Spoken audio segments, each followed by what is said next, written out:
பிஸ்மில்லாஹிர்ரஹ்மானிர்ரஹீம். அஸ்ஸலாமு அலைக்கும் வரஹ்மத்துல்லாஹி வபரகாத்துஹு. அல்ஹம்துலில்லாஹ் நஹ்மதுஹு வ நஸ்தஈனுஹு வ நஸ்தக்ஃபிருஹு வ நு'மினு பிஹி வ நதவக்கலு அலைஹி வ நஊது பில்லாஹி மின் ஷுரூரி அன்ஃபுஸினா வ மின் ஸய்யிஆத்தி அஅமாலினா. மை யஹ்திஹில்லாஹு ஃபலா முதில்ல லஹு வ மை யுத்லில் ஃபலா ஹாதிய லஹு. வ அஷ்ஹது அன் லா இலாஹ இல்லல்லாஹ் வஹ்தஹு லா ஷரீக லஹு வ அஷ்ஹது அன்ன முஹம்மதன் அப்துஹு வ ரசூலுஹு. எல்லா புகழும் புகழ்ச்சியும் அகில உலகங்களையும் படைத்தாளுகின்ற அல்லாஹ் ஒருவனுக்கே உரித்தாகட்டும். அவனுடைய அன்பும் கருணையும் அகிலத்தின் அருட்கொடை இறுதி தூதர் நபிகளம் பெருமானார் ஸல்லல்லாஹு அலைஹி வஸல்லம் அவர்கள் மீதும், அவருடைய குடும்பத்தார்கள், கிளையார்கள், உற்ற தோழர்கள், கியாம நாள் வரைக்கும் அவர்கள் காட்டிய வழிப்படி வாழ்ந்து மரணிக்கின்ற அனைவர்கள் மீதிலும் உண்டாகட்டுமாக. பேரன்புக்குரிய இஸ்லாமிய சகோதரர்களே, சகோதரிகளே,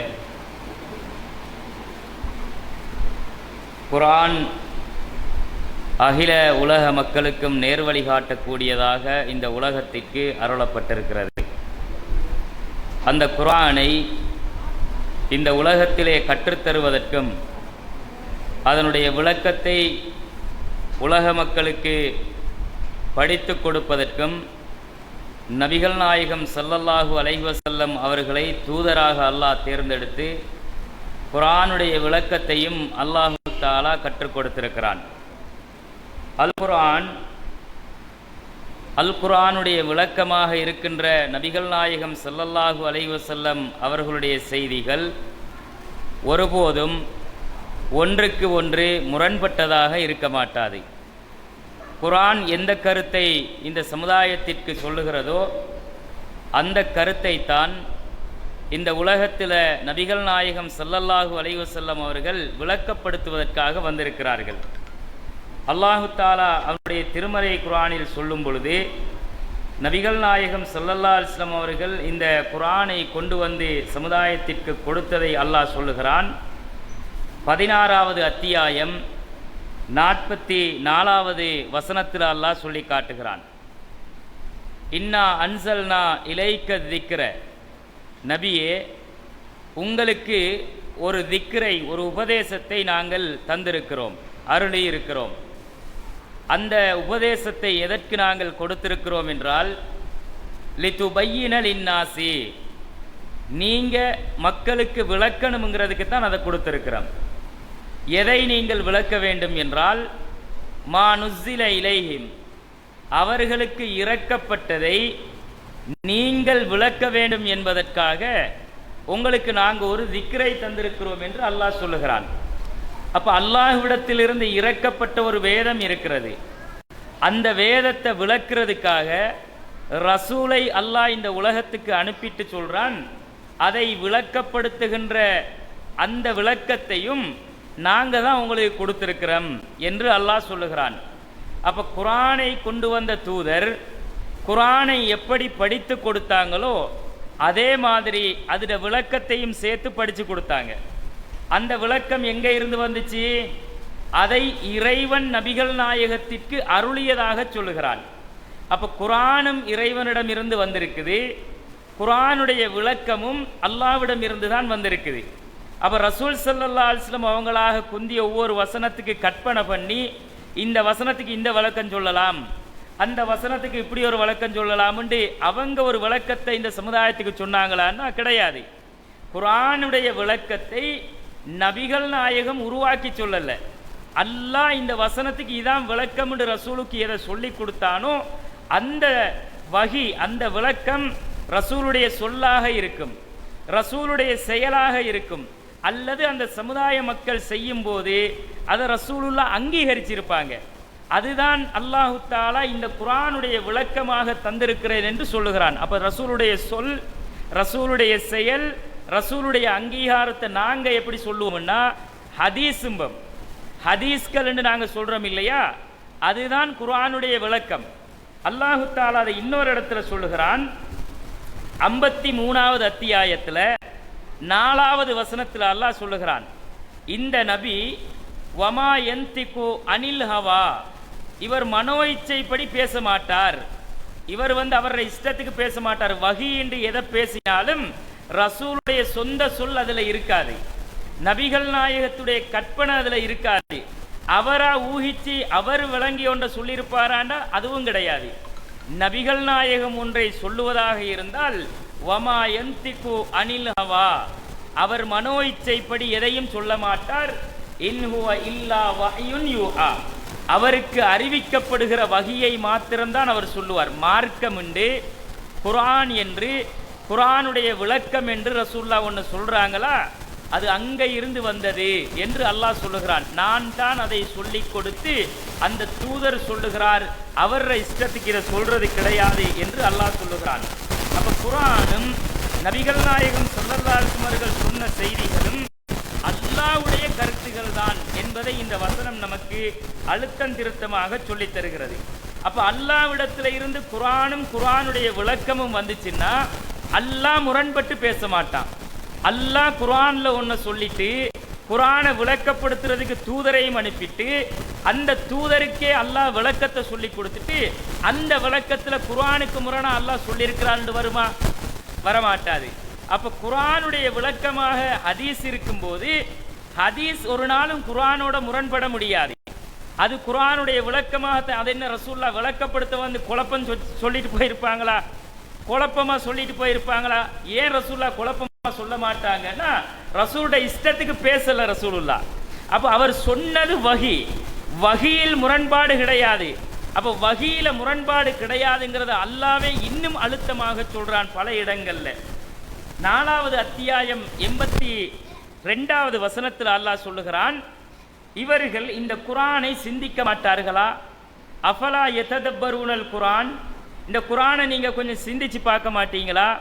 வலவ் கான மின் இந்தி கைரில்லாஹி லவஜது ஃபீஹி இக்திலாஃபன் கஸீரா, இது அல்லாஹ் அல்லாதவர்களிடம் இருந்து வந்திருந்தா இந்த முஹம்மது நீங்க அப்படி கற்பனை பண்ணினால் இந்த முஹம்மது தான் கொண்டு சொல்றாரு, இவரா விட்டு அடிக்கிறாருன்னு நீங்க நினைச்சீங்கன்னா இதை நீங்க சிந்திச்சு பாருங்க, இதை ஆய்வு செஞ்சு பாருங்க. இது மனிதர்களிடம் இருந்து வந்திருந்தால் இதில் ஏராளமான முரண்பாட்டை நீங்கள் கண்டிருப்பீர்களே. லவஜது ஃபீஹி இக்திலாஃபன் கஸீரா, ஏராளமான முரண்பாடுகளை நீங்கள் கண்டிருக்கலாமேன்னு அல்லாஹ் சொல்றான். அப்ப குர்ஆன்ல முரண்பாடு இல்லையே, முரண்பாட்டை காட்டேலுமா? கியாம நாள் வரைக்கும் அதுல எந்த முரண்பாடும் கிடையாது. ஏன்னு கேட்டா அது இறைவனிடமிருந்து வந்த செய்தி. அப்ப இறைவனிடமிருந்து வந்த செய்தியில ஒரு நாளும் முரண்பாடு வர்றதுக்கு சான்ஸ் கிடையாது. அப்ப அல்லாஹ் அறிவித்து கொடுத்த ஒரு செய்தியில் நபிகள் நாயகம் சொன்ன செய்தியில் முரண்பாடு இல்லை என்று அல்லாஹ் சொல்லுகிறான். இன்னும் அல்லாஹ் இன்னொரு இடத்துல சொல்றான், 41வது அத்தியாயம் 42வது வசனம் அல்லாஹு தஆலா சொல்லுகிறான், லா யஅதீஹுல் பாத்திலு மின் பைனி யதைஹி வலா மின் கல்ஃபிஹி. இந்த குர்ஆனில் அதனுடைய முன்னிருந்து பார்த்தாலும் சரி, அதனுடைய பின்னிருந்து பார்த்தாலும் சரி, அதனுடைய முன்னும் பின்னும் எந்த ஒரு தவறும் அதில் இல்லை. லா யஅதீஹில் பாத்திலு மின் பைனி யதைஹி வலா மின் கல்ஃபிஹி, இந்த குர்ஆனுடைய முன்னும் பின்னும் எந்த தவறும் இல்லை என்று அல்லாஹ் சொல்றான். அப்ப தவறுகளுக்கு அப்பாற்பட்ட முரண்பாடுகளுக்கு அப்பாற்பட்ட ஒரு வேதமாக குர்ஆன் இருக்குது. அதனுடைய விளக்கம், குர்ஆனுடைய விளக்கமும் அப்படித்தான் இருக்கணும். ரசூலுல்லாஹ் சொன்ன செய்தியில முரண்பாடு வர முடியாது. முரண்பாடு வந்தால் அல்லாஹ் என்ன அளவுகோல் சொல்றான்? இந்த குர்ஆனை இவர்கள் சிந்திக்க வேண்டாமா? இது அல்லாஹ் அல்லாதவர்களிடம் இருந்து வந்திருந்தால் அப்ப மனுஷன் வழியா முரண்பாடு இருக்கு அல்லாஹ் சொல்கிறான். அப்ப குர்ஆன் நபிகள் ஸல்லல்லாஹு அலைஹி வஸல்லம் காலத்துல எப்படி பாதுகாக்கப்பட்டுச்சு? குர்ஆன் எப்படி பாதுகாக்கப்படுகிறது? மனிதர்களுடைய உள்ளங்களை பாதுகாக்கப்படுகிறது. பல்ஹுவ ஆயாத்துன் பையினாத்துன் ஃபீ சுதூரில்லதீன ஊதுல் இல்ம், கல்வி அறிவு கொடுக்கப்பட்டவர்களுடைய உள்ளங்களில் குர்ஆன் பாதுகாக்கப்படுகிறது என்று அல்லாஹ் சொல்லுகிறான். அப்ப உள்ளத்துல முதலாவது பதிவு செய்யப்படுது, ரசூலுடைய உள்ளத்தில் பதிவு செய்யப்படுது. அதை ரசூலுல்லாஹ் சஹாபாக்களுக்கு ஓதி காட்டுவாங்க. அந்த சஹாபாக்கள் அதை மனநமிட்டு மனசுல பாதுகாத்துக்கிருவாங்க. பாதுகாக்கப்பட்ட அந்த வேதத்தை ரசூலுல்லாஹ் என்ன செய்வாங்கன்னா, ஒவ்வொரு வசனங்கள் இறங்கும் பொழுதும் அந்தந்த வசனங்களை ரசூலுல்லாஹ் அதை எழுதக்கூடியவர்களை நியமிச்சு, இந்த வசனத்தை எழுதிக்கிறங்க, இந்த வசனத்தை இந்த சூறாவில் எழுதுங்க, இந்த வசனத்தை இந்த சூறாவுக்கு கீழே எழுதுங்க என்று அதை என்ன செய்வாங்க ரசூலுல்லாஹ் எழுத செய்தார்கள். அப்ப அதுக்கு ரசூலுல்லாஹ் கிட்டத்தட்ட 25 சஹாபாக்களை வச்சிருந்தாங்க. அந்த குர்ஆன் இறங்க இறங்க இறங்க அந்த குர்ஆனை மனித உள்ளங்களில் அல்லாஹ் பாதுகாக்கிறான், எழுத்து வடிவிலும் அல்லாஹ் பாதுகாக்கிறான். பலகைகளில் எழுதினார்கள், தோள்களிலே எழுதினார்கள், பதனிடப்பட்ட தோல் இருக்கிற ஆடு மாடு ஒட்டகங்களுடைய தோல் அதிலே எழுதினார்கள், கற்களில் எழுதினார்கள், எழுதி எழுதி பாதுகாத்துக்கிட்டாங்க. அப்ப எழுதப்பட்டு பாதுகாக்கப்படுகிறது. ரசூலுல்லாஹ்ட்ட வந்து சஹாபாக்கள் கேட்பாங்க, யா ரசூலல்லாஹ் ஹதீஸையும் எழுதிக்கவா அப்படின்னு கேட்பாங்க. ஹதீஸும் குர்ஆன் விளக்கம் தானே, ஹதீஸையும் எழுதட்டுமா கேட்கும்போது ரசூலுல்லாஹ் லா தக்துப், நீங்க எழுதாதீங்க. நாங்க ரசூலுல்லாஹ் அதை எழுதிங்கன்னா என்ன நடக்கும், குர்ஆன அந்த ஹதீஸோட சேர்த்து நீங்க எழுதும்போது ஹதீஸ்ன்ற பேர்ல ரசூலுல்லாஹ் அதுக்கு விளக்கமா சொன்னதையும் நீங்க குர்ஆன் நினைச்சீங்க, அது குர்ஆனோட மிக்ஸ் ஆகிரும். அப்படிங்கிறதுனால ரசூல் ஸல்லல்லாஹு அலைஹி வஸல்லம் அதை தடுக்கிறாங்க. அப்ப குர்ஆன் எழுதப்பட்டது, உள்ளங்களில் பாதுகாக்கப்பட்டது, 5 நேர தொழுகைகளிலே அது ஓதப்பட்டது, ஒவ்வொருவருடைய வீடுகளில் அந்த சஹாபாக்கள் ஓதினார்கள், அவர்களுடைய பிள்ளைகளுக்கு ஓதி கொடுத்தார்கள், அவர்கள் மனனமிட்டார்கள். அதோட பாதுகாப்பு வளையம்ங்கிறது அவ்வளவு பலப்படுத்தப்பட்டிருந்துச்சு. ஆனா ஹதீஸ்களை பொறுத்த வரைக்கும் ரசூலுல்லாஹ் விளக்கம் சொல்லுவாங்க இல்லையா, அந்த விளக்கங்கள் ஒவ்வொருவர் வழியாகத்தான் அது கடத்தப்படும். ரசூலுல்லாஹ் சொல்லக்கூடிய ஒரு செய்தியை அங்க இருக்கக்கூடிய சில சஹாபாக்கள் கேட்பாங்க, அங்க இல்லாத சஹாபாக்களுக்கு அந்த செய்தி எத்திருக்காது, அது சொல்லப்பட்டா தான் தெரியும். அப்படி அந்த செய்தி ஒரு சிலர் வழியாக அந்த செய்தி கடத்தப்பட்டு என்ன செய்து, ஒரு நூற்றாண்டு வரைக்கும் ரசூலுல்லாஹ் மரணிச்சு கிட்டத்தட்ட ஹிஜ்ரி 80 வரைக்கும் வாய் வழியாக வருது, அது எழுத்து வடிவமாக்கப்படல. அப்ப 80 வருஷ காலம் குர்ஆன் எழுதி பாதுகாக்கப்பட்டாச்சு. அபூபக்கர் சித்திக் ரலியல்லாஹு அவருடைய காலத்துல குர்ஆன் மொத்தமாக தொகுக்கப்பட்டாச்சு. தொகுக்கப்பட்டது அப்படியே பாதுகாக்கப்பட்டு ஹப்ஸா அவர்களுடைய வீட்டில் வைக்கப்படுகிறது. உமர் ரலியல்லாஹுடைய காலத்தில் பாதுகாக்கப்படுது, அவர்களுடைய காலத்துக்கு பிறகு உஸ்மான் ரலியல்லாஹுடைய காலத்திலும் பாதுகாக்கப்படுது. பாதுகாக்கப்பட்ட வேதம் ஒரு புத்தக வடிவமாகவும் ஆக்கப்பட்டுருச்சு. ஹதீஸ் அப்படி பாதுகாக்கப்படல. ஆனா ஹதீஸ் அல்லாஹ் பாதுகாப்பேன் என்று உத்தரவாதம் கொடுக்கிறான். இந்த ஹதீஸையும் அல்லாஹ் பாதுகாப்பான். ஏன் பாதுகாப்பான்? அந்த ஹதீஸையும் அல்லாஹ் தானே இறக்கியிருக்கான், அல்லாஹ் தானே அதில் விளக்கத்தை சொல்லி இருக்கிறான் எனும் பொழுது அப்ப அதையும் அல்லாஹ் பாதுகாக்கணும். பாதுகாப்பு என்றது எப்படி வருதுன்னு கேட்டா, அல்லாஹ்வுடைய தூதருடைய மரணத்துக்கு பிறகு 80 வருஷம் கடந்து இந்த ஹதீஸ்களை திரட்டுகின்ற தொகுக்கின்ற காலம் வருது. இமாம்களுடைய காலத்துல ஹதீஸ்கள் ரசூலுல்லாஹ்வுடைய வாய் வழியாக சொல்லப்பட்ட செய்திகள் பரவலாக மக்கள் மத்தியில இருக்குது. அதை போய் தேடி தேடி தேடி ரசூலுல்லாஹ் சொன்னாங்கன்றத ரசூலுல்லாஹ் கிட்ட இருந்து எப்படி யார் யார் வழியாக வந்தது அப்படின்னு அந்த ஹதீஸை எழுதினார் இல்லையா இமாம் புகாரி எழுதினால், புகாரி இமாம் யாருக்கிட்ட கேட்டாரு, அவர் யாருக்கிட்ட கேட்டாரு, அந்த நபர் யார்கிட்ட கேட்டாருன்னு ரசூலுல்லாஹ் வரைக்கும் உள்ள அந்த வரிசையை எடுத்தாங்க. சங்கிலி தொடர். அவங்க யாரு, எந்த காலத்துல வாழ்ந்தவங்க, நல்லவர்களா மோசமானவங்களா, ஹதீஸ்ன்ற பேர்ல பொய் சொல்லுவாங்களா, இட்டுக்கட்டி சொல்லுவாங்களா, மறந்துருவாங்களா, மனநத்தன்மை உள்ளவர்களா, மூல குழம்பினவங்களா, இப்படின்னு இந்த வரலாறுகளை எல்லாம் தேடி தேடி அந்த செய்திகளை தொகுக்கிறாங்க. அப்ப தொகுக்கப்படுகிற அந்த செய்திகள் எப்ப நடக்குதுன்னு கேட்டா, ஹதீஸ்கள் என்ற பேர்ல இட்டுக்கட்டப்பட்ட செய்தியும் இருக்குது. அவன் இஷ்டத்துக்கு இட்டுக்கட்டி வச்சிருக்கான். கத்திரிக்காய் திண்டா சுரக்கா திண்டவன் சொர்க்கம் போவான், அழகான பொம்பளைய பார்த்தா அவன் கண் பார்வை கூடும், மீனை சாப்பிட்டா பலவீனம் அடைஞ்சிருவான் அப்படின்னு அவன் இஷ்டத்துக்கெல்லாம் இட்டுக்கட்டி செய்திகளை வச்சிருந்தான். அப்படி ஒரு காலத்துல இந்த செய்திகள் ரசூலை தொட்டும் வருகிறதுன்னா அதையும் பாதுகாக்க வேண்டிய தேவை இருக்குதுன்னு அதை தேடி தேடி தேடி இமாம்கள் கிரந்தங்களாக எழுதினார்கள். எழுதப்பட்ட செய்திகள்ல சரியான செய்திகளும் இருந்துச்சு, தப்பான செய்திகளும் இருந்துச்சு. அவர்கள் எதை அளவுகோலாக வச்சாங்கன்னு கேட்டா, அந்த வரக்கூடிய செய்தி யார் வழியாக வருகிறதோ அந்த ஆள் எப்படிப்பட்டவர் அப்படிங்கிறத தான் அலசினாங்க.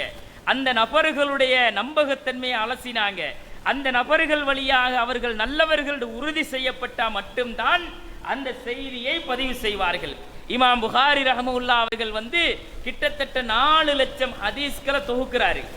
4 லட்சத்துக்கு மேற்பட்ட ஹதீஸ்களை தொகுத்தவங்க 7000 சொச்சம் ஹதீஸத்தான் ஃபில்டர் பண்ணி கொண்டு வந்து அவருடைய ஹதீஸ் சஹீஹுல் புகாரி என்று பதிவு செஞ்சாரு. 4 லட்சம் செய்திகளை தொகுத்தவர் 7000 சொச்சம் ஹதீஸை கொண்டு இவ்வளவுதான் சரியான செய்தி என்று அவருடைய கிரந்தத்தில் பதிவு செஞ்சாருன்னா எவ்வளவு ஃபில்டர் பண்ணிருப்பாரு. அப்படி கொண்டு வந்து பதிவு செஞ்சாங்க. அப்ப இந்த செய்திகள் தொகுக்கப்பட்டாலும் அந்த செய்திகளிலும் கூட அந்த மத்தன் இருக்கு இல்லையா, கருத்து நம்பகமானவர் வழியாக வந்திருக்கலாம். ஆனா அந்த கருத்தை ஆய்வு செய்யும் பொழுது அந்த கருத்து சில தவறான செய்திகளை தரும். அது குர்ஆனுடைய கருத்துக்கு எதிராக இருக்கும் என்றால் அப்ப என்ன பண்ணுவாங்கண்டா, ஹதீஸ்களின் விதியின் அடிப்படையில் இந்த நம்பகமானவர் வழியாக இந்த செய்தி வந்தாலும் இது குர்ஆன் செய்தியோட மோதுது, குர்ஆனுடைய வசனத்தோட முரண்படுகுதுன்னா முரண்படாமல் விளக்கம் கொடுக்க முடியுமா அப்படின்னு பார்ப்பாங்க. முரண்படாம விளக்கம் கொடுக்க முடிஞ்சா விளக்கம் கொடுத்துருவாங்க.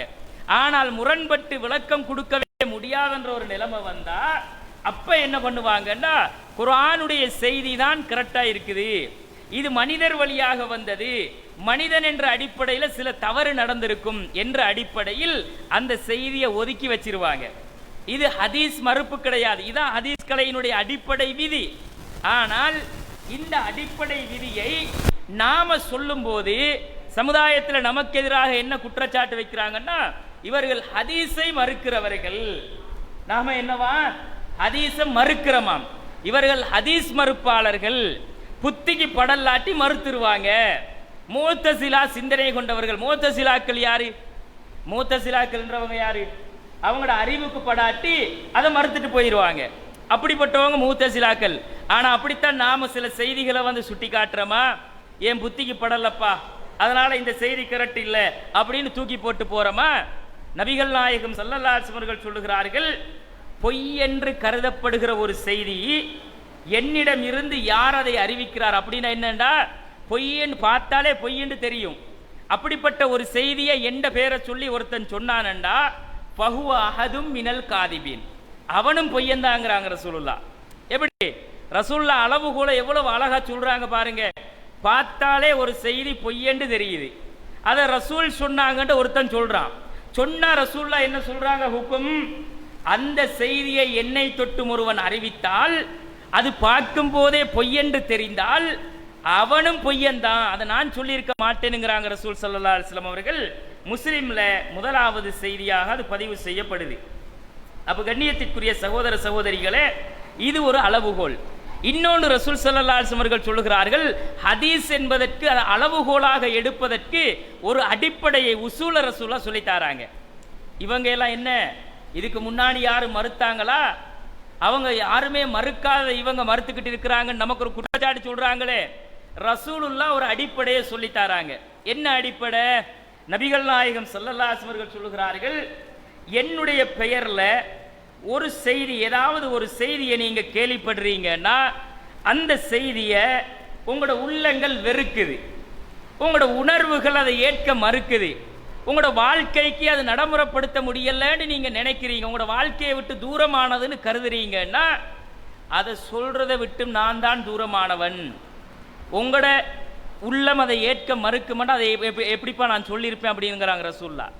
ஒரு செய்தி என்னுடைய பேரால் வருகிறது, அந்த செய்தியை நீங்க கேட்குறீங்க, அதை உங்களோட உள்ளம் வெறுக்கக்கூடிய வகையில் இருக்குது, உங்களோட உணர்வுகளும் அதை ஏற்றுக்கொள்ளுது இல்லை, பணியை மறுக்குது, உங்களோட வாழ்க்கையில நடைமுறைப்படுத்த முடியாத மாதிரி அந்த செய்தி இருக்குதுன்னா அதை நான் சொல்லியிருப்பேனா? அதை சொல்லுவதை விட்டு நான் தான் தூரமானவன் அப்படிங்கிறாங்க ரசூல் ஸல்லல்லாஹு அலைஹி வஸல்லம் அவர்கள். இந்த செய்தி அஹ்மதுல 15478வது செய்தியில நீங்க பார்க்கலாம். இந்த பேசிக் அடிப்படையை மனசுல வச்சுக்கோங்க. அப்ப குர்ஆன் என்பது அல்லாஹ்விடமிருந்து வந்திருக்கிறது, குர்ஆனுடைய விளக்கமும் அல்லாஹ்விடமிருந்து வந்திருக்கிறது. குர்ஆனும் குர்ஆனுடைய விளக்கமும் ஒரு நாளும் முரண்படாது. முரண்பாடு வர்றதா இருந்தா எங்க வரணும்? முரண்பாடு வர்றதா இருந்தா எங்க முரண்பாடு வரும்டா, அல்லாஹ் அல்ல முரண்பாடு, மனிதர்கள் வழியாக வரக்கூடிய செய்தியில் முரண்பாடு வர்றதுக்கு வாய்ப்பு இருக்கு. அப்ப மனிதர்கள் என்ற அடிப்படையில் மனுஷன் பலவீனமானவன்ங்கிறதுனால அவன் பலவீனத்தால் அவன் அறியாம ஏதோ தப்பா விளங்கி சொல்லலாம் என்பதுதான் மனிதனுடைய அடிப்படையை வைத்து நாம் முடிவு செய்ய வேண்டியது. அப்ப பேசிக்க நல்லா ஞாபகம் என்ன, இவங்க யாரும் மறுக்காத அப்படிங்கிறாங்க. முதலாவது விஷயம்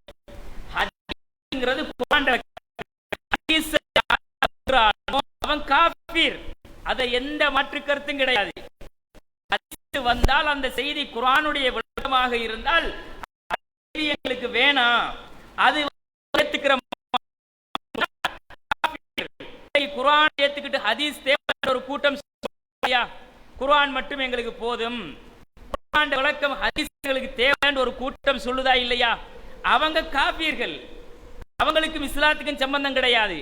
ஆனால் நாம அப்படியா சொல்றோம், ஹதீஸே வேணாம், ஹதீஸ் எல்லாம் குழப்பம் இருக்குது சொல்லிக்கிட்டா மறுக்கிறோம் கிடையாது. இப்படி ஒரு உசூலே கிடையாது அப்படின்னு பேசுறாங்க. யாரு பேசுறாங்கன்னா படித்தவர்கள், ஆலிம்கள், மார்க்கத்தை மக்களுக்கு சொல்லி கொடுக்கிறவங்க, தௌஹீதுவாதிகள் என்று சொல்லக்கூடியவங்க. இவங்க இப்படி ஒரு உசூல் கிடையாது, உசூலே இல்லாம இவங்க என்ன பண்றாங்க, ஹதீஸ மறுக்கிறாங்கிறாங்க. சரி, உசூல் இல்லையா?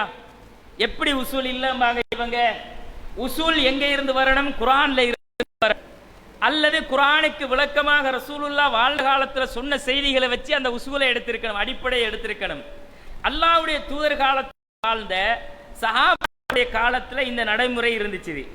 உமர் ரலியல்லாஹு அன்ஹு செய்தி, அவங்க வாழ்க்கையில நடந்த ஒரு செய்தி. அவங்கள்ட்ட வந்து ஃபாத்திமா பின்த் கைஸ் அவங்க வந்து சொன்னாங்க, ஏண்ட கணவர் அம்மார் பின் அபு அம்ருங்கிறவர் வந்து என்னைய ஒரே அடியா தலாக் விட்டுட்டாரு. ஒரே தலாக் விடுறேன்டா, 3 தலாக் இருக்குது இஸ்லாத்துல. ஒரு முறை தலாக் விட்டா சேர்த்துக்கலாம், அப்புறம் ஒரு முறை தலாக் விட்டு சேர்த்துக்கலாம், 3வது முறை சேர்க்க முடியாது. அப்ப இவர் என்ன பண்றாருன்னா, என்னைய ஒரே அடியா தலாக் விட்டுட்டாரு அப்படின்னு சொல்லிட்டு, அப்படி தலாக் விட்டதுக்கு பிறகு அவர் வந்து என்ன செய்யறாருன்னா, வெளியூர்ல இருந்து எனக்கு வந்து சில ஜீவனாம்சத்தை அனுப்பி வைக்கிறாரு, சாப்பாடுகளை அனுப்பி வைக்கிறார். அப்படி அனுப்பி வைக்கும் போது அதை வந்து நான் வந்து கண்டு தலாக்கிட்டு என்னத்துக்கு வந்து இதை அனுப்பணும், எனக்கு அதான் வேணும்னு ஒதுக்கிட்டு போயிட்டியே, அப்புறம் எதுக்குப்பா ஜீவனாம்சம் அனுப்புறேன்னு சொல்லிட்டு இதை ரசூல் ஸல்லல்லாஹு அலைஹி வஸல்லம் அவங்கள்ட்ட போயிட்டு இந்த பெண்மணி சொல்றாங்க, இந்த மாதிரி என் கணவர் தலாக் விட்டுட்டாரு, விட்டுட்டு அவர் இந்த மாதிரி சாமான் கொடுத்து விட்டு இருக்கிறாரு அப்படிங்கிறாங்க. அப்ப ரசூல் ஸல்லல்லாஹு அலைஹி வஸல்லம் அவங்க சொன்னாங்களாம், ஆமா, உனக்கு வந்து உன் கணவர் வந்து ஜீவனாம்சம் எதுவும் தர வேண்டிய அவசியமே கிடையாது, ஜீவனாம்சம் உனக்கு கிடையாது, தலாக் விட்டா உனக்கு ஜீவனாம்சம் இல்ல, உனக்கு இருப்பு வசதி செஞ்சு தர வேண்டிய அவசியம் இல்ல அப்படின்னு ரசூலுல்லாஹ் சொன்னாங்கன்னு இந்த பொம்பளை வந்து சொல்றாங்க. இந்த செய்தி முஸ்லிம்ல 2963வது செய்தியில இருக்குது. அப்ப ஃபாத்திமா பின்த் கைஸ மாப்பிள்ள தலாக் விடுறாரு. தலாக் விட்டவர் பாவம் என்று சொல்லி கொஞ்சம் அவரோட ஜீவன வாழ்க்கைக்கு தேவையான எதையோ அனுப்பி வைக்கிறாரு. அனுப்பி வச்ச உடனே அந்த பொம்பளைக்கு எரிச்சல் வருது. அது என்ன, நீ தலாக் விட்டு எனக்கு வீட்டு நாம அனுப்புறது அப்படின்ட்டு போயிட்டு ரசூல்லாட்ட சொல்றாங்க. சொன்னதுக்கு ரசூல்லா சொன்னாங்களாம், ஆமா கரெக்டு தான், அவர் உனக்கு எதுவும் தர வேண்டிய அவசியம் கிடையாது, விவாசலும் தர வேண்டிய தேவை இல்லை, ஜீவனாம்சமும் உனக்கு கிடையாது அப்படின்னு ரசூல்லா சொன்னாங்கன்றத ஃபாத்திமா பின்த் கைஸ் அவங்க சொல்றாங்க. இப்படி ரசூல்லா சொன்னாங்க. இந்த செய்தி யாருக்கிட்ட வருது? உமர் ரலியல்லாஹு அன்ஹு அவங்கள்ட்ட வருது. வந்தால் உமர் ரலியல்லாஹு அன்ஹு அவங்க என்ன பண்றாங்கன்னு கேட்டா, அந்த ஃபாத்திமா பின்த் கைஸ் ரசூலுல்லாஹ் சொன்னதாக சொல்லக்கூடிய செய்தியை நேரடியாக அந்த பிரச்சனையில் சம்பந்தப்பட்ட பெண்மணி சொல்றாங்க, எந்த கணவர் என்னைய தலாக் விட்டதுக்கு அப்புறம் ரசூலுல்லாஹ்ட்ட நான் போய் சொல்லி அவங்க இப்படி சொன்னாங்கங்கிறாங்க. அப்ப உமர் ரலியல்லாஹு அன்ஹு அவர்கள் என்ன சொல்லுகிறார்கள் என்றால், இல்ல, ஒரு பொம்பளோட கூற்றுக்காக வேண்டி நாங்க அல்லாஹ்ட வேதத்தை விட மாட்டோம், லா அல்லஹா ஹஃபிலத் அவ் நசியத் லா நதரி, எங்களுக்கு தெரியாது, லா அல்லஹா ஹஃபிலத் அவ் நசியத், ரசூலுல்லாஹ் சொன்ன செய்தியை கரெக்டா விளங்கினாவா அல்லது தவறா புரிஞ்சு புரிஞ்சுக்கிட்டாவா எங்களுக்கு தெரியல. ஆனால் ஒரு வார்த்தைக்காக வேண்டி நாங்க அல்லாஹ்ட வேதத்தை விட மாட்டோம். அல்லாஹ் என்ன சொல்றான் குர்ஆன்ல? அல்லாஹ் மிக தெளிவாக சொல்லுகிறான், லா துக்ரிஜூஹுன்ன மின் புயூத்திஹின்ன, அவங்களோட வீடுகள்ல இருந்து நீங்க வெளியேற்ற கூடாது. அதே நேரம் வலா யஹ்ருஜுன, அவங்களும் அந்த வீட்டில இருந்து வெளியேறக்கூடாது. அது எப்படி ரசூலுல்லாஹ் வீடு கொடுக்க தேவையில்லைம்பாங்க? அப்ப அல்லாஹ் குர்ஆன்ல என்ன சொல்றான்? நீங்க தலாக் விட்டால் தலாக் விட்ட பெண்களை உங்களோட வீட்டில இருந்து வெளியேற்ற கூடாது, அவர்களும் உங்களோட வீடுகள்ல இருந்து வெளியேறி போக கூடாது. இல்லா ஐயத்தீன விபாஹிஸா, பகிரங்கமான மானக்கேடான விபச்சாரத்தை செய்யாலே தவிர. அது இல்லாம நீ தலாக் விட்டா, ஓ மனைவியை தலாக் விட்டுட்டு உனக்கு வீடு வாசல் கொடுக்க மாட்டேன் போடி ஓ உம்மா வீட்டுக்குன்னு சொல்லேலுமா? காலம் பீரியட் முடிகிற வரைக்கும் உன் வீட்டுல வெயி அப்படிங்கிறான் அல்லாஹ். 3 மாச காலம் தலாக் விடப்பட்ட பெண் மாப்பிள்ளை வீட்டுல இருக்கணும். அப்ப அல்லாஹ் குர்ஆன்ல ஜீவனாம்சம் இருக்குதுங்கிறான், வீடு உறைவிடம் கொடுக்கணும்ங்கிறான், நீயும் வெளியேறி போக கூடாதுன்னு பொம்பளைக்கு சொல்றான். அது எப்படி ரசூலுல்லாஹ் அந்த பொம்பளைக்கு ஜீவனாம்சம் இல்லம்பாங்க? அது எப்படி ரசூலுல்லாஹ் உனக்கு அந்த வீடு வாசல் காமம் கொடுக்க தேவையில்லம்பாங்க? அந்த பொம்பளை தப்பா விளங்கிட்டு வந்து சொல்றா. ரசூலுல்லாஹ் அப்படி சொல்லியிருக்க மாட்டாங்க. அவட வார்த்தைக்காக வேண்டி அல்லாஹ்வுடைய வேதத்தை நாங்க விட மாட்டோம். தலாக் விடப்பட்ட பெண்ணுக்கு ஜீவனாம்சம் உண்டு. தலாக் விடப்பட்ட பெண்ணுக்கு அந்த கணவன் ஓய்விடம் கொடுக்க வேண்டும் என்று அல்லாஹ் சொல்லுவதுதான் சரியானது. அப்படி வசனத்தை ஓதி காட்டி அந்த பெண்மணி கிட்ட இருந்து வந்த செய்திய உமர் ரலியல்லாஹு அன்ஹு அவங்க மறுக்கிறாங்க. அந்த பொம்பளையும் சஹாபி பொம்பளை தான், ரசூலுல்லாஹ்வை நேராக சந்திச்சவங்க.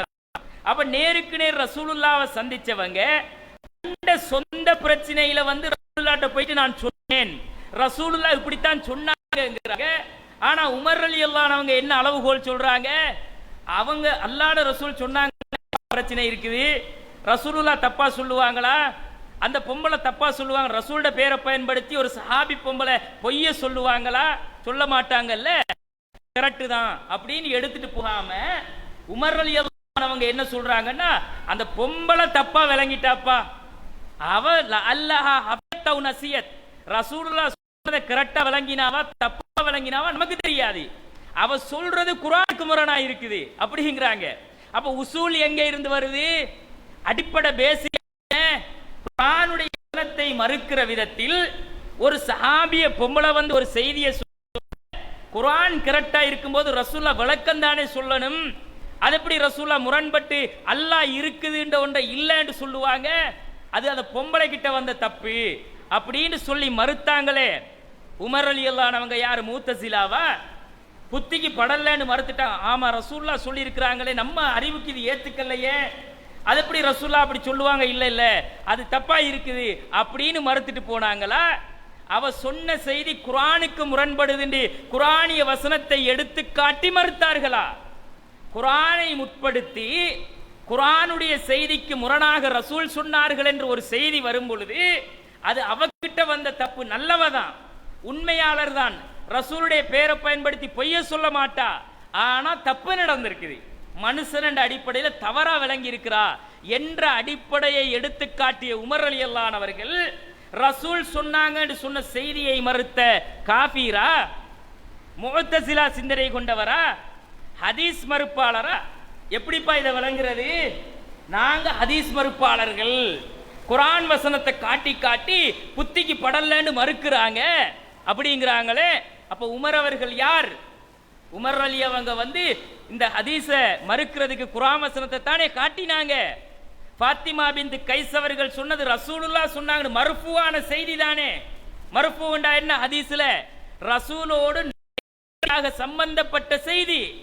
அப்ப நேரடியா சம்பந்தப்பட்டு வந்த செய்திய, மர்ஃபூவான ஒரு செய்திய உமர் ரலியல்லாஹு அன்ஹு அவர்கள் மறுப்பதற்கு வைத்த அளவுகோல் என்ன? அவ தப்பா விளங்கிட்டு வந்து குர்ஆனை மறுக்கிற விதத்துல சொல்றா, ரசூல் அப்படி சொல்லி இருக்க மாட்டாங்க, இப்படித்தானே நல்லெண்ணம் வைக்கணும், அவங்கள்ட்ட நடந்திருக்குது தப்பு, அதுக்காக அவங்க பொய்யரா? அந்த பெண்மணி ரசூலா மேல இட்டு கட்டினாங்கண்டா சொன்னாங்க. எங்களுக்கு தெரியாதுப்பா, லானதிரி எங்களுக்கு தெரியாது, அவ சரியா விளங்கினாவா தப்பா விளங்கி அது எங்களுக்கு மேற்றே இல்லை. அவ சொல்ற செய்தி குர்ஆனை மறுக்குது, இப்படித்தானே அணுகணும் ஒவ்வொரு செய்தியையும். அப்ப இது ஒரு செய்தி. அப்ப குர்ஆனுக்கு முரண்பட்டு வந்தால் மறுக்க வேண்டும் என்பது முஅ்தஸிலா சிந்தனை என்று இவர்கள் சொல்லுவது அடிப்படையில் தவறான அறிவற்ற ஒரு வாதம். இவங்க புத்திக்கு படலன்னு மறுக்கிறாங்கன்றது ஒரு அடிப்படையற்ற அறிவற்ற ஒரு வாதம் அப்படிங்கிறத தெரிஞ்சுக்கிறணும். சரி, அவங்க மட்டும்தான் மறுத்தாங்களா? ஆயிஷா ரலியல்லாஹு அன்ஹா அவங்கள எங்கட சமுதாயம் எப்படி சொல்லுது? அறிவு சுடர் அன்னை ஆயிஷாங்கிறாங்க. அறிவு சுடருங்கிறாங்கன்னா அவ்வளவு மார்க்கத்துல கிளியரா இருப்பாங்க, தெளிவா இருப்பாங்க. சஹாபாக்களே போயிட்டு கால் மடிச்சுன்னு கேள்வி கேட்டு படிச்சுட்டு போவாங்க. அந்த அளவுக்கு மார்க்கத்தில் தெளிவான அல்லாஹ்வுடைய ரசூலுடைய செய்திகள் ஒவ்வொன்றையும் நுணுக்கமாக தெரிந்து வைத்திருந்த ஒரு சஹாபிய பெண்மணி உம்மஹாத்துல் முஃமினீன், அல்லாஹ்வுடைய தூதருடைய மனைவி. இவங்கள்ட்ட ஒரு செய்தி வருது. என்ன செய்தி வருது? உமர் ரலியல்லாஹு அன்ஹு அவர்களும் அவருடைய மகன் அப்துல்லா ரலியல்லாஹு அன்ஹு அவங்களும் அல்லாஹ்வுடைய ரசூல் சொன்னாங்கன்னு சொல்லிட்டு இருக்கிறாங்க. உமர் ரலியல்லாஹு அவங்க எப்படிப்பட்ட சஹாபி? மூத்த சஹாபி. அல்லாஹ்ட ரசூல் மேல அவர் தெரிஞ்சும் தெரியாமலும் ஒரு பொய்ய சொல்லுவாரா? அவர் இட்டு கட்டுவாரா? அல்லாஹ்ட ரசூல் மேல அவங்களுக்கு இருந்த மதிப்பு மரியாதை என்ன? அப்படிப்பட்ட ஒரு தோழர் உமர் ரலியல்லாஹு அவர்களும் அவர மகன் அப்துல்லா ரலியல்லாஹு அவங்களும் ரசூலுல்லாஹ் சொன்னாங்கன்னு சொல்லி ஒரு செய்தியை சொல்றாங்க. என்ன சொல்றாங்கன்னா, இன்னல் மையித்த லயு அத்தபு பி புகாஇ அஹ்லிஹி அலைஹி. ஒரு மையத்து, நான் மௌத்தாயிட்டேன்னு வைங்களேன், நான் மௌத்து, ஏண்ட பொம்பளை அழுவா, ஏண்ட பிள்ளைகள் அழும், ஏண்ட உம்மா அப்பா இருந்தா அழுவாங்க, கூட பிறந்தவங்க இருந்தா அழுவாங்க. அதானே யதார்த்தம். நீங்க ஏன் சிரிக்கிறீங்கன்னு தெரியல, அழுவாங்க. அப்ப இவங்க அழுவுற காரணத்தால அந்த மையத்தை போட்டு அல்லாஹ் தண்டிப்பான் அப்படின்னு ரசூலுல்லாஹ் சொல்லிட்டாங்கங்கிறாங்க. ரசூல் ஸல்லல்லாஹு அலைஹி வஸல்லம் சொன்னாங்களாம், மரணித்தவருடைய குடும்பத்தார்கள் அழுகின்ற காரணத்தினால் அந்த மையத்தை அல்லாஹ் தண்டிப்பான் அப்படின்னு சொன்னாங்களாம். உமர் ரலியல்லாஹு அவங்கள கத்தியால குத்திட்டாங்க, கழுத்துல கத்தியால குத்தி மரணப்படுக்கையில இருக்கிறாங்க. மௌத்தாக போற சக்ராத்துடைய நிலைமையில இருக்கும்போது சுஹைப் ரலியல்லாஹு அவர்கள் அழுது கொண்டு கத்தி கொண்டு வாராரு, என்னுடைய தோழரே, நண்பரே, என் அருமை சகோதரரே, உங்களையே கத்தியால குத்திட்டாங்களே அப்படின்னு மரணப்படுக்கையில இருக்கிறாரு. அப்ப இவர் அந்த கவலையில அழுதுகிட்டு வாராரு சுஹைப் அவர்கள். அப்ப உமர் ரலியல்லாஹு அவங்க கேட்கிறாங்க, சுஹைபே, எனக்காகவா அழுவுறீங்க? உங்களுக்கு தெரியாதா? அல்லாஹ்ட ரசூல் சொன்னது உங்களுக்கு தெரியாதா? ஒருவர் மரணித்தால் அவருடைய குடும்பம் அழுகிற காரணத்தினால் அந்த மையத்தை அல்லாஹ் தண்டிப்பான்ண்டாங்களே, எனக்காக அழாதீங்க, நீங்க அழுகுற காரணத்தால என்னைய அல்லாஹ் தண்டிப்பான் அப்படின்னு உமர் ரலியல்லாஹு அவங்க சொன்னாங்கன்னு சொல்றாங்க. இந்த செய்தி ஆயிஷா ரலியல்லாஹு அன்ஹா அவங்கள்ட்ட வருதுங்க. நல்லா கவனிச்சுக்கிறீங்க. இந்த செய்தியை சொன்னது யாரு? உமர் ரலியல்லாஹு அன்ஹு அவர்கள், அவருடைய மகன் அப்துல்லா ரலியல்லாஹு அன்ஹு அவங்க. இந்த ரெண்டு பேரும் ரசூலுல்லாஹ் இப்படி சொன்னாங்கங்கிறாங்க. ஆயிஷா அவங்கள்ட்ட இந்த செய்தி வந்த உடனே ஆயிஷா ரலியல்லாஹு அன்ஹா அவர்கள் சொல்லுகிறார்கள், ரஹிமல்லாஹு உமர், உமர் அவர்களுக்கு அல்லாஹ் அருள் புரியட்டும், உமர் அவர்களுக்கு அல்லாஹ் அருள் புரியட்டும். இன்னல்லாஹ லா யுஅத்தபுல் முஃமின பி புகாஇ அஹ்லிஹி அலைஹி. அந்த மூமீனான அந்த மனிதர் மரணித்த போது அவருக்காக இந்த குடும்பம் அழுகிற காரணத்தினால் அவரை அல்லாஹ் தண்டிப்பான் என்று சொல்லக்கூடிய இந்த செய்தியை அல்லாஹ்வுடைய ரசூல் சொல்லல. ரசூல் ஸல்லல்லாஹு அலைஹி வஸல்லம் அவர்கள் இப்படி சொன்ன இந்த செய்தியை நீங்க எடுத்துக்கிட்டா என்ன ஆகும்? நீங்கள் இப்படி சொல்லுவது குர்ஆனுக்கு எதிராக வந்துவிடும். ஹஸ்புக்குமுல் குர்ஆன், உங்களுக்கு குர்ஆன் போதுமானது. உமர் அவர்கள் சொன்னார்கள் என்ற செய்தி குர்ஆனுக்கு எதிராக இருக்குது. அவங்களோட மகன் அப்துல்லா சொன்னாங்க என்ற செய்தி குர்ஆனுக்கு எதிராக இருக்குது. ஹஸ்புக்குமுல் குர்ஆன், குர்ஆன் உங்களுக்கு போதுமானது. அல்லாஹ் சொல்லுகிறான், வலா தஸிரு வாஸிரத்துன் விஸ்ர உக்ரா, ஒரு ஆத்மாவுடைய சுமையை இன்னொரு ஆத்மா சுமக்காது என்று அல்லாஹ் சொல்லுகிறான். அப்போ ஒரு ஆத்மாவோட சுமையை இன்னொரு ஆத்மா சுமக்காதுன்னா அவங்களோட குடும்பம் அழுகுறதுக்காக மையத்தை போட்டு தண்டிக்கிறது என்ன நியாயம்? அழுதவன் தானே தண்டிக்கப்படணும். அவன் அழுததுக்காக மன்னிச்சவனுக்கு என்ன, மரணித்தவனுக்கு என்ன சம்பந்தம் இருக்குது? அவர் துனியா விட்டு போயிட்டாரே, அவருக்கு இவங்களுக்கு இப்ப சம்பந்தம் இல்லையே. இவர் அழ சொன்னாரா? எனக்காக நான் மௌத்தா போன பிறகு கூப்பாடு போடுங்கன்னாரா? இவங்க அழுதுகிட்டு இருக்கிறதுனால அவரை போட்டு தண்டிக்கிறது அநியாயமானது. அல்லாஹ் அப்படி பண்ண மாட்டான்.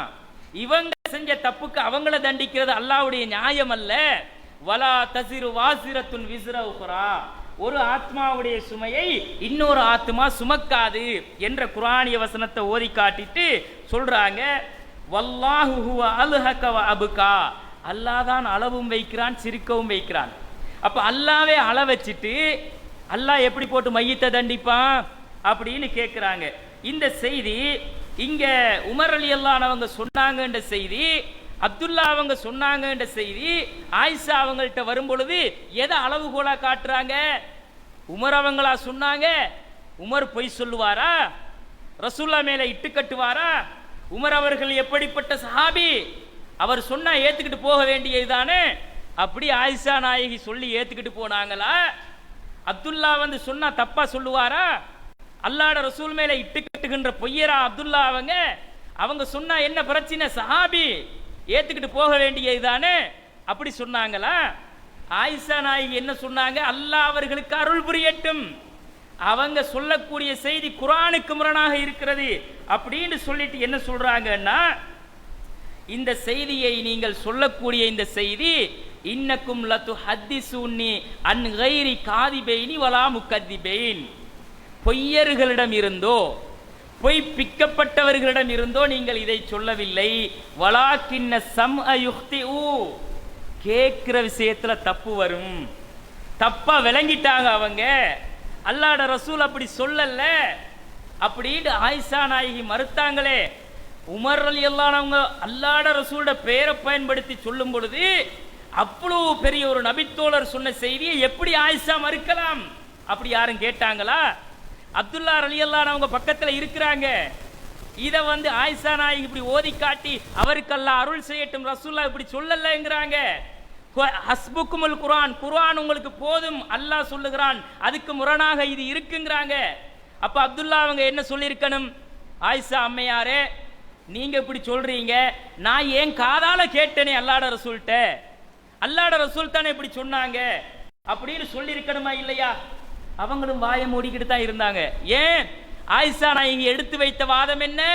இது குர்ஆனுக்கு முரண் இருந்தாலும் கேட்கக்கூடிய விஷயத்தில் எவ்வளவு பெரிய நம்பகமானவராக இருந்தாலும் நல்லவராக இருந்தாலும் வலாக்கின்ன சம்அ யுக்திஉ, சில நேரங்களில் தப்பா விளங்கிடுவாங்க, தப்பா விளங்கி இருக்கிறாங்க. அதனால இது குர்ஆனுக்கு முரண்டு மறுத்த ஆயிஷா நாயகி முஅ்தஸிலாவா?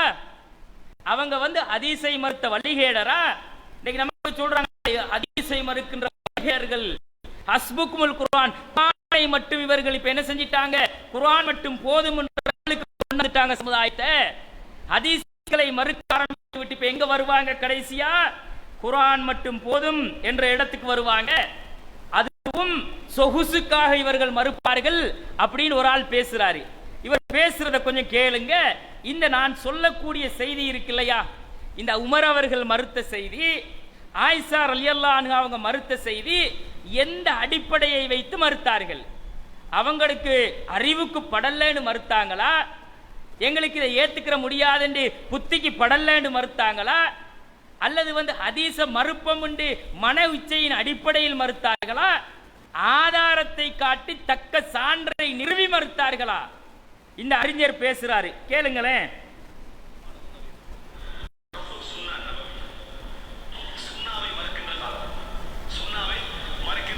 சுன்னாவை மறுக்கிற காலம்.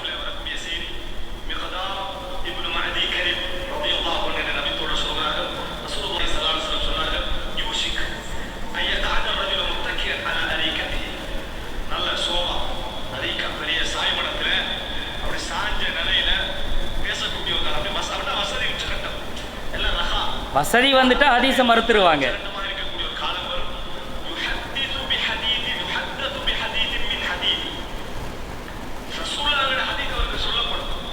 ரசூலுடைய ஹதீஸ் சொல்லப்படும்.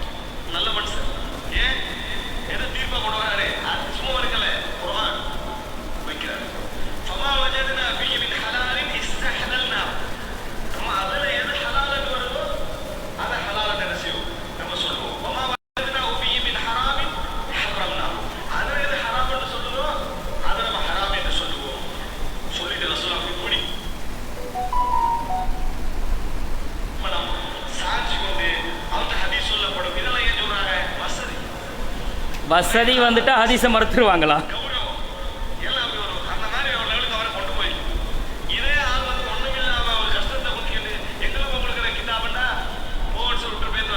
இப்போ மேட்ரு என்னண்டா, இவர் என்ன சொல்கிறாருன்னா, இவர் பெரிய அறிஞர், பெரிய அறிஞர்னு எங்களோட சமுதாயம் தூக்கி வச்சிருக்குது. தூக்கி வச்சுக்கிட்டு இவர் ஹதீஸ் விளக்கம் கொடுக்குறார் ஒரு இடத்துல. அந்த ஹதீஸ் விளக்கத்தில் என்ன பண்ணுறாருன்னா, ஒரு காலம் வருமா, இறுதி காலம், ஹதீஸ்களை சுன்னாவை மறுக்கிற காலமாம் அது. அந்த காலத்தில் அவங்கள்ட்ட ரசூலுல்லாஹ்ட ஒரு ஹதீஸ் சொல்லப்படுமா. சொல்லப்பட்ட உடனே அந்த ஹதீஸை வந்து காட்டும்போது, இப்போ கொஞ்சம் வசதி வந்து ஒரு பதவி வந்து பெரிய அந்தஸ்து சமுதாயத்தில் இருக்கக்கூடிய ஒரு இடத்துக்கு ஒருத்தர் வந்துட்டாருன்னா அவர் என்ன பண்ணுவாரா, எங்களுக்கும் உங்களுக்கு இடையில தான் குர்ஆன் இருக்குதேப்பா, பைனனா வபைனக்கும் கிதாபுல்லா, குர்ஆன் இருக்குதே, நீ சொல்லக்கூடிய செய்தி குர்ஆனோட பாரு, ஒட்டி வரசி பாரு, தப்பா இருக்குதா தூக்கி வீசிரு, குர்ஆனை எடுத்துட்டு போ அப்படியும் பாராம். வசதி வந்துட்டா ஹதீஸ் எல்லாம் மறுத்துட்டு போயிடுவாங்க அப்படிங்கிறாரு. வசதி வந்து ஹதீஸ மறுத்த அவன் முஸ்லீமா? அவன் இஷ்டத்துக்கு என்னவா, அவன் பெரிய பதவியில அந்தஸ்துல அவனுக்குன்னு ஒரு ஜனரஞ்சகமான ஒரு அமைப்பை உருவாக்கிட்டு அப்புறம் அவர் உட்கார்ந்துக்கிட்டு நினைச்ச ஹதீஸ் எல்லாம் மறுப்பாரு. அவருக்கு படலன்னா குர்ஆனை காட்டி மறுப்பாரு அப்படின்னு இந்த செய்தியை கொண்டு வந்து காட்டுறாரு. குர்ஆன்ல இருந்தா ஏத்துட்டு போ, குர்ஆன்ல இல்லையா மறுத்துட்டு போன்றுவாரு அப்படிங்கிறாரு. ஆனா நாம அந்த நிலைப்பாட்டிலேயா இருக்கிறோம்? கிடையாது. குர்ஆனும் அல்லாஹ்வுடைய வஹி, குர்ஆனுக்கு விளக்கமாக ரசூல் சொன்னதும் அல்லாஹ்வுடைய வஹிதான். அதை நாங்க மறுக்க மாட்டோம். எதை மறுக்க வேண்டும் என்று சொல்லுகிறோம் என்றால், இப்ப குர்ஆன் எங்களுக்கு போதும் என்று சொல்லுவது ஹதீஸை மறுக்கின்ற வழிகேடு என்று சொல்றது உண்மையாயிருந்தா, உமர் ரலியல்லாஹு அன்ஹு அவர்கள் வழியாக வந்த செய்தியையும் அவர்களுடைய மகன் அப்துல்லா வழியாக வந்த செய்தியையும் ஆயிஷா நாயகி மறுக்கும் பொழுது என்ன சொன்னாங்க? ஹஸ்புக்குமுல் குர்ஆன், உங்களுக்கு குர்ஆன் போதும் தானே சொன்னாங்க, உங்களுக்கு குர்ஆன் போதும் அப்படின்னு ஆயிஷா நாயகி பதவி வந்து பெரிய அந்தஸ்து வந்து அப்படி சாய்மான கட்டில சாஞ்சிக்கிட்டு உமர் ரலியல்லாஹு அன்ஹு அவங்க வழியா வந்த செய்தியை குர்ஆனை காட்டி மறுத்துட்டாங்க. மூத்தசிலா குத்திக்கு படலன்னு மறுத்து விட்டு போன ஆயிஷா நாயகி அப்படின்னு சொல்லுவாங்களா? அடிப்படையே தெரியலையே, இவரை தூக்கி கொண்டாந்து வச்சு பெரும் அறிஞருங்கிறாங்க. அப்படியா மறுக்கிறாங்க? சொல்லப்பட்ட மத்தன் அந்த செய்தி குர்ஆனுடைய செய்தியை மறுக்கிறதா இல்லையா? அல்லாஹ் மரணித்தவருக்காக வேண்டி மரணித்தவருடைய குடும்பம் அழுதால் தண்டிப்பான் என்பது குர்ஆனுடைய கருத்தை மறுக்கிறது என்று வசனத்தை ஓதி காட்டி மறுத்தார்களா? அல்லது குர்ஆன் மட்டும் எங்களுக்கு போதும் என்று சொல்லி அந்த கொள்கைக்கு மக்களை கொண்டு வந்தாங்களா ஆயிஷா நாயகி? இது செய்தி தப்புப்பா, அதை எடுத்துக்கிறாத, அந்த செய்தியை விட்டு அப்படின்னு தான் சொன்னாங்களே தவிர மொத்த ஹதீஸை மறுத்துருங்க அப்படியா சொன்னோம்? அப்படித்தான் ஆயிஷா நாயகி சொன்னாங்களா? பைனனா வபைனக்கும் கிதாபுல்லா, எங்களுக்கு உங்களுக்கு மத்தியில குர்ஆன் அது போதும் அப்படியா சொன்னாங்க? குர்ஆனோட ஒரசனம் எந்த செய்தியாக இருந்தாலும் குர்ஆனுடைய விளக்கம் தான் ஹதீஸ்.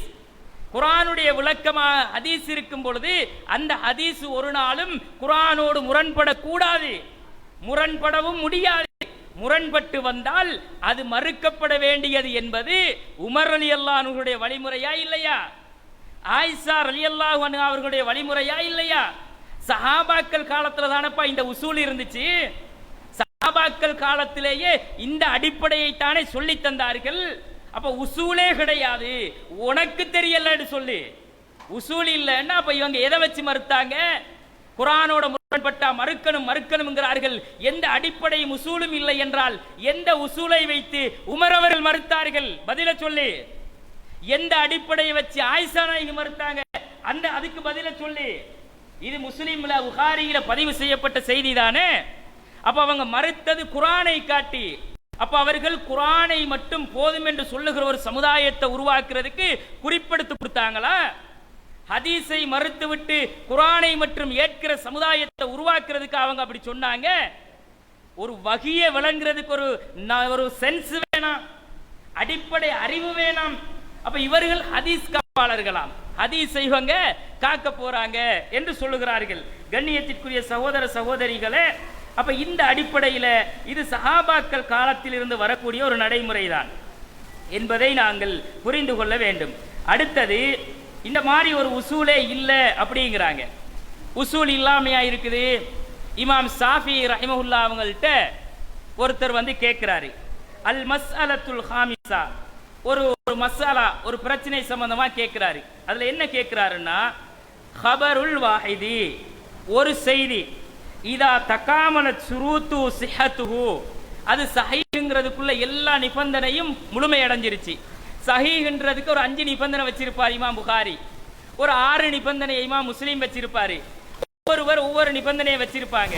இப்ப இவர் வந்து என்ன கேட்கிறாருன்னா, ஒரு ஹதீஸ் சஹீஹ் என்பதற்கான நிபந்தனை எல்லாம் பூர்த்தி ஆயிருச்சு.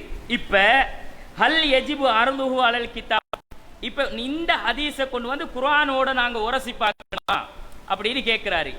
சஹீஹ்ங்கிறதுக்குள்ள நிபந்தனை எல்லாம் கம்ப்ளீட் ஆயிட்டு, கம்ப்ளீட் ஆனா குர்ஆனோட அதை நாங்க உரசி பார்க்கணுமா, குர்ஆன் கருத்தோட அதை நாங்க உரசி பார்க்கணுமா அப்படின்னு கேட்கிறாரு. கேட்கும் போது இமாம் ஷாஃபி ரஹிமஹுல்லா அவர்கள் சொல்லுகிறார்கள், லா யஜிபு, அதை உரசி பார்க்க வேண்டிய கட்டாயம் கிடையாது. ஏன்னு கேட்டா, லி அன்னஹு, அந்த செய்தி, லா ததகாமலு ஷுரூத்துஹு இல்லா வஹுவ கைரு முஹாலஃபுன் லில் கிதாப், ஹதீஸ் வந்து குர்ஆனுக்கு முரண்படாமல் இருக்கிற வரைக்கும் தான் அது சஹீஹ். எப்படி அழகா சொல்றாரு, அந்த செய்தி சஹீஹ்ன்றதுக்குள்ள நிபந்தனை எல்லாம் கம்ப்ளீட். இப்ப குர்ஆனோட உரசனுமா? இமாம் ஷாஃபி ரஹிமஹுல்லா சொல்றாங்க, இல்லப்பா, அந்த செய்தி குர்ஆனோட முரண்படாம இருந்தால் தான்ப்பா சஹீஹ்ங்கறாங்க. அந்த நிபந்தனை எல்லாம் பூர்த்தியானாலும் அந்த செய்தி குர்ஆனோட முரண்படக்கூடாது.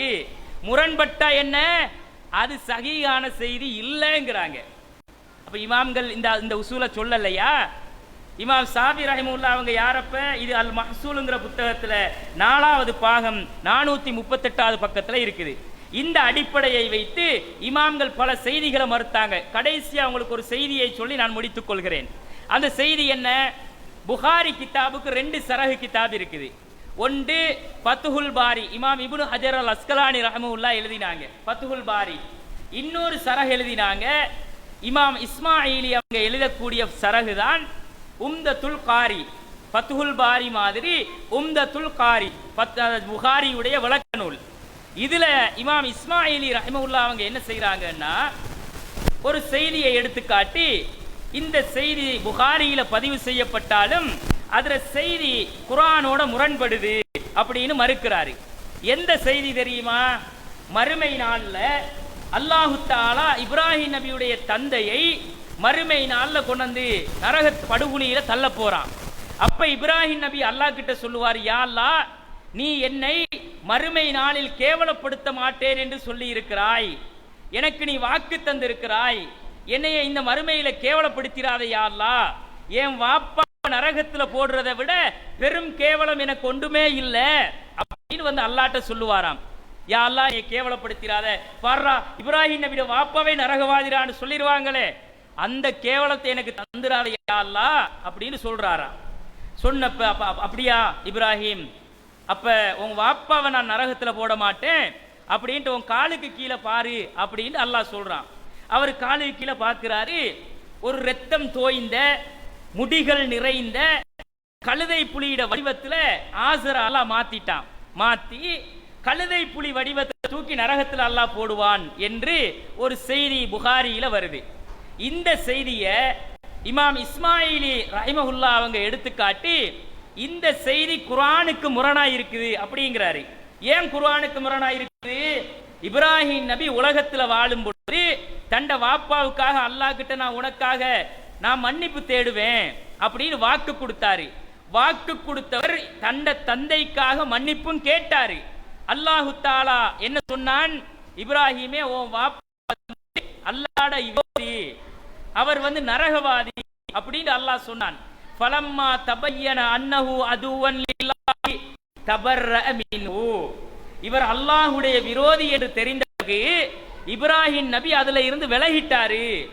அல்லாஹ்ட விரோதின்னு அல்லாஹ் சொல்லிட்டான், துனியாவிலே சொல்லிட்டான். அப்படியா யா அல்லாஹ், ஓம் விரோதியா, அப்ப நான் மன்னிப்பு கேட்க மாட்டேன். அப்ப அவர் மன்னிப்பு கேட்டது எதுக்காக அல்லாஹ் கிட்ட? அல்லாஹ்விடத்தில் நான் மன்னிப்பு கேட்பேன் என்று வாப்பா கிட்ட வாக்கு கொடுத்தாரே, அந்த வாக்குக்காகத்தான் அல்லாஹ்ட்ட மன்னிப்பு கேட்டாரு. ஆனா அல்லாஹ் அதை மறுத்தான். மறுத்துட்டு அல்லாஹ் சொன்னான், இவர் அல்லாஹ்வுடைய விரோதி இப்ராஹிம், நீ மன்னிப்பு கேட்காத, அவன் நரகவாதி என்று அல்லாஹ் சொல்லிட்டான். அப்ப உலகத்திலேயே என் வாப்பாவுக்காக நான் பேச மாட்டேன் என்று அல்லாஹ்விடத்துல அவர் மன்னிப்பு கேட்டு மீண்டுட்டாரு. உலகத்தில் மீண்ட இப்ராஹிம் நபி தண்ட வாப்பாவுக்காக போய் மறுமையில பேசுவாரா?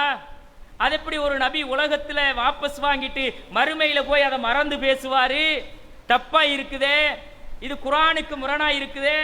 அப்ப உலகத்திலேயே நான் இவருக்காக பேச மாட்டேன், யா அல்லாஹ் இவன் உன்னுடைய விரோதி தான் அப்படின்னு வந்தவர் மறுமையில அது எனக்கு கேவலம் என்று வந்து சொல்லுவாரா? சொல்ல மாட்டாரு. அப்படின்னு சொல்லி இஸ்மாயிலி என்ற அறிஞர் இந்த செய்தியை எடுத்துக்காட்டி புகாரியில பதிவு செய்யப்பட்டாலும் நம்பகமானவர்கள் வழியாக வந்தாலும் மெசேஜ் தப்பா இருக்குதுங்கிறாரு. இப்ப இமாம் இஸ்மாயிலி யாரு? முஅ்தஸிலாவா? அவர் சிந்தனையை உள்ள பூத்தி நம்பகமான அறிவிப்பாளர்கள் வழியாக வந்த செய்தியை, சஹீஹான நிபந்தனைகள் பூர்த்தி செய்யப்பட்ட செய்தியை, புகாரியுடைய செய்தியை இஸ்மாயிலி எப்படி மறுக்கலாம்? அவர் முஅ்தஸிலா. சொல்லு பார்ப்போம். அவர் ஹதீஸை மறுத்த ஹதீஸ் மறுப்பாளர். இமாம் இஸ்மாயிலிக்கு முன்னால யாரு மறுத்தாங்களா? அத இமாம் இஸ்மாயிலி மறுக்கிறதுக்கு முன்னாடி அந்த செய்தியை யாரு மறுத்தாங்க? வரலாற்றுல எந்த அறிஞராவது மறுத்திருக்கிறாரா? இவங்க தான் மறுப்பாங்க. சரிப்பா, அந்த அறிஞருக்கு முன்னாடி யாருப்பா அதை மறுத்தாங்க? அவர் மறுத்ததுக்கு பின்னாடி அது தப்பில்ல, கரெக்ட் தான் யாராவது அதுக்கு விளக்கம் கொடுத்தாங்களா? யாரு விளக்கம் கொடுத்தாங்க? விளக்கம் கொடுக்கலையே. அப்ப அவர் மறுத்த செய்தி கரெக்டா தான் இருக்குது என்று சொல்லி ஏத்துக்கிட்டு இந்த உலகம் போச்சா இல்லையா? புகாரியில பதிவு செய்யப்பட்டதை மறுக்கலாமா? புகாரி ஹதீஸைய மறுத்துருவீங்களா? இப்படியா பார்க்கிறது? அடே, வஹி என்பது குர்ஆனும் குர்ஆனுடைய ஹதீஸ்கள் என்பது விளக்கமும். அந்த விளக்கம் குர்ஆன் செய்திக்கு மாற்றமா வந்தால் மறுக்க வேண்டும் என்பது உசூல். அதான் பாதுகாப்பு. அது என்ன முரண்பாட்டோட சேர்த்து எடுத்துக்கிட்டு போறது? வஹீல தான் முரண்பாடு இல்லைன்னு அல்லாஹ் சொல்லிட்டானே. முரண்பாடு இல்லைன்னு சொல்லும் பொழுது முரண்பாட்டோட நாங்க ஹதீஸை எடுத்துட்டு போவோம் என்று சொல்லக்கூடியவர்கள் ஹதீஸ் காப்பாளர்கள். ஆதாரங்களை வசனங்களை எடுத்துக்காட்டி தக்க சான்றுகளை நிறுவி இந்த செய்தி தப்பா இருக்குது, இதுக்கு பதில சொல்றான்னா அதுக்கு பதில் சொல்ல வக்கில்லாதவர்கள் போய் உட்கார்ந்து 4 சுவத்துக்க இருந்து கொண்டு நம்மை விமர்சிக்கிறார்கள். இவர்கள் சொகுசு வந்தா ஹதீஸ மறுத்துருவாங்க. அவர்களை நாங்கள் அழைக்கிறோமே, அழகான அன்பான அழைப்பு கொடுத்தோமே, நாங்கள் என்றும் தயாராக இருக்கிறோம். நாங்கள் ஹதீஸை மறுக்கின்ற ஹதீஸ் மறுப்பாளர்கள் என்று சொல்லுவதில் உண்மையாளர்களாக இருந்தால், நீங்க இதை நிரூபிக்க தயாராக இருந்தால், நாங்க எதை மறுக்கிறோமோ அது ஹதீஸ் தான், அது முரண்படவில்லை, அதுக்கு விளக்கம் இருக்குது என்று சொல்லி அதை நீ நிறுவுறதுக்கு தயாரா இருந்தா உட்கார்ந்து பேசுவோம், வாங்க விவாத ஒப்பந்தம் பண்ணிக்கிறோம், அழகான முறையில விவாதம் பண்ணுவோம். நீங்க சமுதாயத்துக்கு மக்களுக்கு இந்த சத்தியத்தை எடுத்து சொல்லுங்க. நாங்களும் ஒரு இடத்துல இருந்து இதுதான் குர்ஆன் ஹதீஸ் என்பதை மக்களுக்கு சொல்றோம், விவாதத்தை நடத்தி மக்களுக்கு சொல்லுவோம்னு சொல்லி கூப்பிட்டா விவாதத்துக்கு வர்றதுக்கு வேலைக்கல்லிக்கு புள்ளச்சாட்டுங்கிற மாதிரி, ஆட தெரியாதவனுக்கு மேடகோணல் மாதிரி, இவங்களுக்கு பேச தெரியாது, நாகரீகம் தெரியாது, இவங்க அதை பேசுவாங்க இதை பேசுவாங்க, இந்த கழுவுற மீன்ல நழுவுற மீன் மாதிரிக்கு விவாதிக்க வராம ஓடுறது. உட்கார்ந்தாங்கன்னு வைங்களேன், எதையெல்லாம் நாங்க மறுக்கிறோமோ அதையெல்லாம் பேசுவோம். உட்கார்ந்தாங்கன்னா ஒருத்தர் வந்தாரு 2009 இந்தியாவில், சகோதரர் பிஜேயோட உட்கார்ந்துக்கிட்டு இவருடைய தர்ஜுமா எரிக்கப்பட வேண்டும், பிஜே கொல்லப்பட வேண்டும், முர்த்ததாகிவிட்டார், ஹதீஸை மறுத்து விட்டார் அப்படின்னு உட்கார்ந்து ஒரு நாள் விவாதம் பண்ணி பிடிச்சி வச்சு விவாதம் பண்ணினாங்க. பண்ணும்போது ஒரே ஒரு நாள் சிட்டிங் தான். அடிச்ச அடியில அழுது ஒப்பாரி வச்சுக்கிட்டு அடுத்த தலைப்புக்கு வரமாட்டேன்னு ஓடினாரு. அந்த நிலைமை வரும். வாங்க, இன்றைக்கு யாரெல்லாம் சலஃபுகள் வேடம் போட்டுக்கொண்டு ஹதீஸ்களை பாதுகாக்கிறோம் என்ற போலி ஹதீஸ் காப்பாளர்களாக இருக்கிறார்களோ, உங்க உசூல் அடிப்படையிலே நின்று பேசுவோம். உங்களுடைய உசூலை வைத்து ஹதீஸோட முரண்பட்டாலே சாது முத்தவாத்திர்னு மறுக்கிறீங்களே, ஹதீஸ்லயே ஹதீஸ் முரண்படக்கூடாதுன்னு மறுக்கிற நீங்க அந்த உசூலை வச்சுக்கிட்டு வாங்க பேசுவோம்னு கூப்பிடுறோம். சாது முத்தவாத்திரை குர்ஆனோட பொருத்தி பார்ப்போமா? அந்த குர்ஆனுடைய செய்தியை வைத்து நீங்கள் சொல்லுகிற உசூல் அடிப்படையில பேசுவோமா? நீங்கள் வருவதற்கு தயாராக இருந்தால் எங்களுடைய வாசல் இன்றும் திறந்திருக்கிறது. தாராளமாக வரலாம், பேசலாம், மக்களுக்கு தெளிவு கொடுக்கலாம் என்று நாங்கள் அழைக்கிறோம். இந்த இன்றைக்கு நேற்று படிச்சுட்டு வந்து பிஜேட தர்ஜுமா பார்க்காதீங்க, யாரும் படிக்காதீங்க, அவர உரைகளை யாரும் கேட்டுறாதீங்க என்று இன்றைக்கு நேற்று பேஞ்ச மலையில் முளைச்ச காளான்கள் கொஞ்சம் பேர் வந்து விஷம கிருமிகள் வந்து பேசிட்டு திரிகிறது. இந்த சின்ன பிள்ளைகளை தூண்டி விடுற மாதிரி பெரிய ஆட்கள் பின்னாடி உட்கார்ந்துக்கிட்டு வேடிக்கை பார்க்கிறது. சின்ன பிள்ளைகள் எல்லாம் எங்களுக்கு தேவையில்ல. யாரெல்லாம் ஹதீஸை பாதுகாக்கின்ற போர்வை போர்த்தி கொண்டு போலி வேஷம் தரித்து இந்த சமுதாயத்தை ஏமாற்றுகின்ற சலபு வேஷம் போட்டுக் கொண்டிருக்கிறார்களோ அந்த சலபிகள் அத்தனை பேருக்கும் பகிரங்கமான அறைவுகுவல், பகிரங்கமான சவாலை நாம் நம்முடைய ஜமாத்தின் சார்பாக சொல்லி இருக்கிறோம், அழைத்திருக்கிறோம். எங்க கூட நீங்க பேசுறதுக்கு தயாரண்டா நாங்கள் தயார் என்று சொல்லி இருக்கிறோம். ஹதீஸ்கள் ஒரு நாளும் குர்ஆனுக்கு முரண்படாது. நாங்கள் மறுக்கின்ற செய்திகள் ஹதீஸே கிடையாதுங்கிறோம். நாங்க கிடையாது, அது ஹதீஸ் இல்ல. முரண்பட்ட செய்தி ஹதீஸாக முடியாது. எந்தெந்த செய்தியை நாங்கள் மறுக்கிறோமோ அத்தனையும் பேச தயார் என்பதை நாங்கள் சொல்லிக் கொள்கிறோம். எனவே கண்ணியத்திற்குரிய சகோதர சகோதரிகளே, குர்ஆனும் ஹதீஸும் அல்லாஹ்வுடைய வகை. அந்த வகையில் எந்த முரண்பாடும் இல்லை. முரண்பாடுகள் என்று வந்தால் அது மனிதர்கள் என்ற ரீதியில் மனிதர்களிடம் இருந்து வந்த சில குறைகளாகத்தான் அது இருக்குமே தவிர அது வகையில் உள்ள பிரச்சனை கிடையாது. எனவே மனிதர்கள் வழியாக வரக்கூடிய செய்தி உசூலின் அடிப்படையில் குர்ஆனுடைய செய்திக்கு மாற்றமாக வந்தால் அது செய்தியை தூக்கி ஓரம் வைங்க, வச்சிட்டு குர்ஆனுடைய செய்திக்கு முரணில்லாத செய்திகளை எடுத்துக்கொண்டு செல்லுங்கள். இதுதான் உண்மையான சத்தியம், ஏகத்துவம் என்பதை புரிந்து கொள்ளுங்கள்.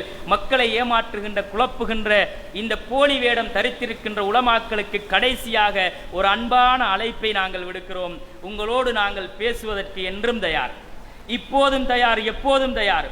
ஆனால் நீங்கள் பேசுவதற்கு தயாராக இருந்தால் இந்த செய்திகள், முரண்பட்ட செய்திகளை, இந்த கருத்தை முன்வைத்த அறிஞர் இன்றும் உயிரோடு இருக்கிறார். அவரோடு அழைப்பதற்கு முன்னால் நீங்கள் அவரோடு பேச தயாராகுங்கள். அதற்குரிய அத்தனை ஏற்பாடுகளையும் இந்த ஜமாத் சார்பாக நாங்கள் செய்ய தயாராக இருக்கிறோம். அவர் மௌத்தானதுக்கு பிறகு கூக்குரல் போட்டீங்கன்னா உங்களை விட அயோக்கியத்தனம் பண்ணுகிறவர்கள் யாரும் இருக்க முடியாது. ஒரு மேடையில நேருக்கு நேரா உசுரோட இருக்கிற மனுஷனோட பேச தயாராகுங்க என்ற தகவலை சொல்லிக்கொண்டு நிறைவு செய்கிறேன். வாஹிரு தவானா அனில் ஹம்துலில்லாஹி ரப்பில் ஆலமீன். அஸ்ஸலாமு அலைக்கும் வரஹ்மத்துல்லாஹி வபரகாத்துஹு.